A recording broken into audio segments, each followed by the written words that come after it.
येथील स्वामी समर्थ सहकारी पतसंस्थेतील एका पिग्मी एजंटाने राहत्या घरी पत्र्याच्या वाशाला नायलॉन दोरीने गळफास घेऊन आत्महत्या केली आहे। दत्तात्रय निवृत्ती शिंदे वय 48 असे आत्महत्या केलेल्या पिग्मी एजंटाचे नाव असून ही घटना सोमवारी मध्यरात्रीनंतर घडली आणि मंगळवारी पहाटेच्या दरम्यान निदर्शनास आली।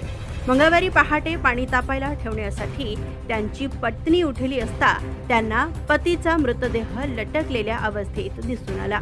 त्यांनी आरडाओरडा करताच गल्ली जागी झाली आणि त्यांनी तात्काळ नातेवाईक व गावातील प्रमुखांना याची माहिती दिली। पोलीस पाटील विश्वजित चौगुले यांनी घटनास्थळी धाव घेतली व बार्शी तालुका पोलिसांना याची माहिती दिली। Subscribe now and press the bell icon. Never miss an update.